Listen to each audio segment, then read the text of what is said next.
mwaka huu. Meneja wa habari na mawasiliano wa Simba Ahmed Ali ameeleza namna ambavyo wamefurahishwa na kupangwa ratiba mpya ya mchezo huo, huku wakisema timu yao inaendelea na maandalizi kuhakikisha kwamba inavuna alama 3 katika mchezo huo. Tumsikilize Ahmed Ali katika taarifa hii. Kwanza sisi tumefurahi sana Simba Sports.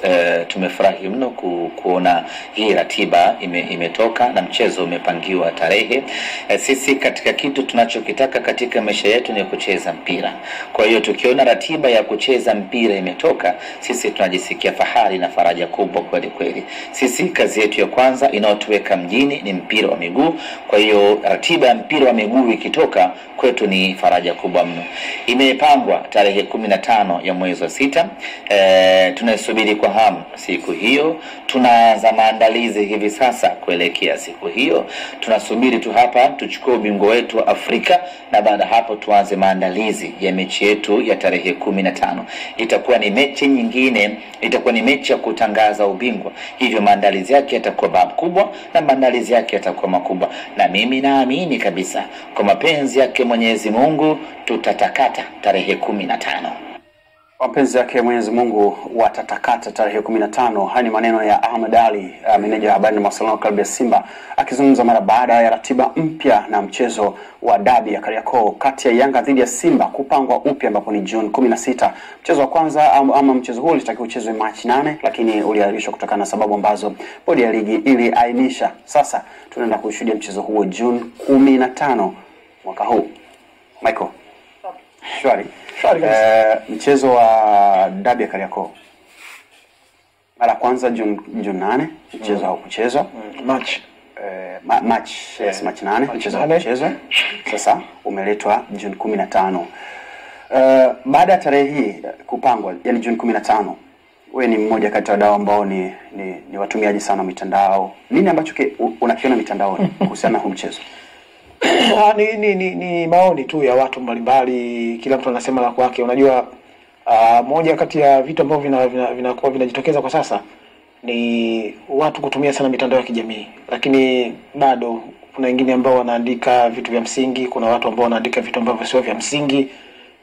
Basi nadi tu kila mtu anatumia muda wake kuandika kile anachofikiria, lakini naona watu wengi wamelipokea kwa chanya, kwa maana ya kwa manufaa ya soka kwa ujumla. Wengine wamepokea tofauti. Kwa kila mtu ana mtazamo wake na jambo hili, lakini mimi kwangu binafsi naona ni jambo zuri. Ni vyema mchezo ukachezwa ukamalizika, mwisho wa siku bingwa akajulikana ni yupi. Hizi changamoto wakati mwingine huwa zinajitokeza, lakini sidhani kama ni kuna muda zaidi wa kuanza kuzikumbatia hizi changamoto. Una wasiwasi kwamba pengine yanaweza katokea Machi 8? Hapana, sina hakika na hilo, kwa sababu najua tayari kuna vitu vitakuwa vimeshazungumzwa. Mamlaka pia ndio maana zimetoa hiyo tarehe kwa mujibu wa utaratibu wa bodi ya ligi na kanuni za ligi. Na kwa hiyo sidhani kama itatokea kile kilichotokea. Sidhani pangu mimi, lakini sidhani kama kitatokea basi itakuwa ni bahati mbaya sana kwenye soka letu, lakini sitegemei kuona hilo, kwa sababu najua kabisa klabu zote mbili zina viongozi ambao ni wana ueledi mkubwa sana. Viongozi ambao wanaelewa nini maana wanachokifanya, kwa maana ya wanaelewa pia umuhimu wa hii mechi, lakini pia kwa mustakabali wa soka letu naamini watafikia mwafaka na mechi itachezwa. Rashid, tunatazama miongoni mwa michezo ambayo inatoa homa kwenye soka la Afrika, lakini pia hasa hapa Afrika Mashariki na Kati. Moja kati ya mchezo mkubwa zaidi uweze kuacha kutaja, ama mchezo wa kwanza utautaja Simba na Yanga, ama Yanga na Simba pindi ambapo timu hizi zinakutana. Tunaipata tarehe mpya ya mchezo huu kwa maana June 15. Kila ambacho unaona hali ya kuelekea kwenye huu mchezo, nini ambacho binafsi umekiona, nini ambacho umeng'amua baada ya tarehe hii mpya kutangazwa? Ni wingu jeusi ambalo linaonekana halina taswira halisi ya picha. Ndicho ambacho kinaonekana, lakini mimi nitarudia tena hapa. Mpira ni maisha, lakini kuna maisha baada ya mpira. Unaelewa? So kwenye kile ambacho kinazungumzwa mitandaoni, kile ambacho kinaendelea kutrend, wanapovitrendisha vinavyozungumzwa wanaoyasema sio kwamba hawana akili. Wana akili timamu na wanajua nini wanasema, wanaendelea. Lakini kwenye tafsiri halisi ya mpira ni maisha. Hakuna bingwa. Hayo unazungumzia yanayosemwa na nani?